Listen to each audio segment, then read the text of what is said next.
So you're thinking about practicing medicine in Abu Dhabi. It's an amazing goal, but that DOH licensing exam can seem like a huge mountain to climb.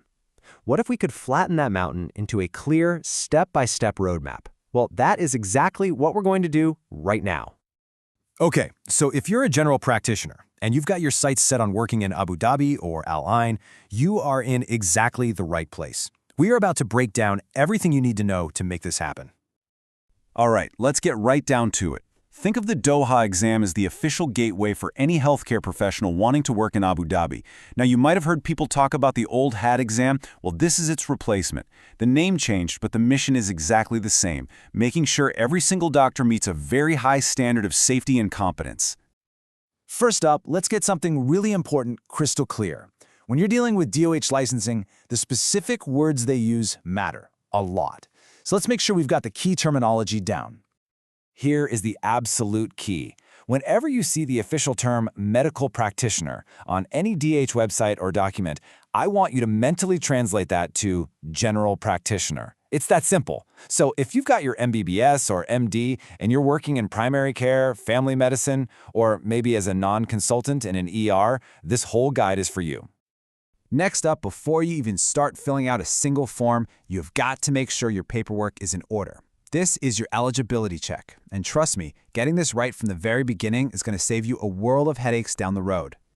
So what are the big things they're looking for? Well, you'll need your primary medical degree, of course, proof you finished that one-year internship, and then, this is important, at least 2 years of clinical experience after your internship.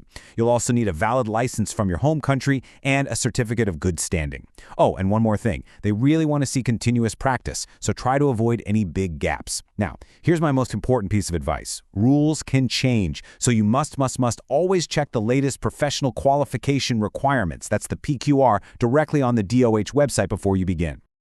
All right, let's get to the heart of it. What can feel like this big, confusing process is actually just 3 clear stages. Let's walk through the roadmap together.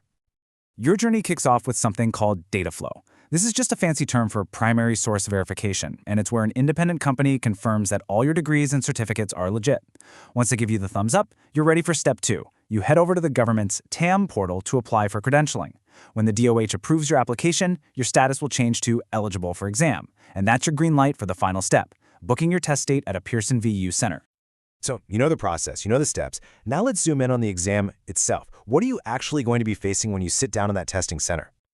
Let's look at the raw stats. It's a computer-based test, all multiple choice, with about 150 questions. You've got 3 hours to get it done. But here's the most important thing to know about the style of this exam. These are not simple fact recall questions. Not at all. They are clinical, case-based scenarios designed to test your actual real-world decision-making skills. Now, while the DOH doesn't publish an official, detailed blueprint, we have a really good idea of how the topics break down based on years of exams. The biggest slice of the pie, by far, is internal medicine. That's where you need to focus most of your energy.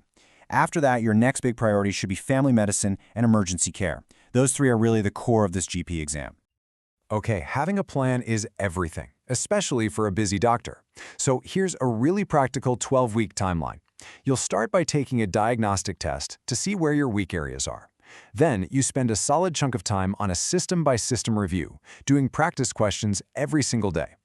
The final phase is all about building up your stamina with full-length mock exams, which leads right into that last week of intense, targeted revision.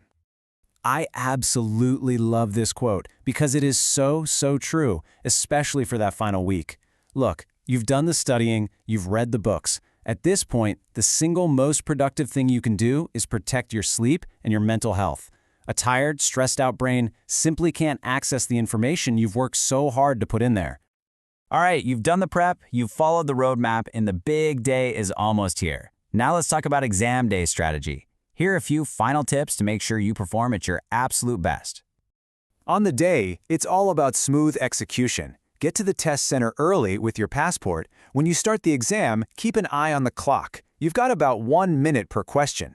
If a question totally stumps you, don't panic. Just flag it and move on. You can always come back to it later. And most importantly, for every single question, ask yourself, what would a DOH doctor do? The safest, most ethical, guideline-based option is almost always going to be the right answer. And there you have it.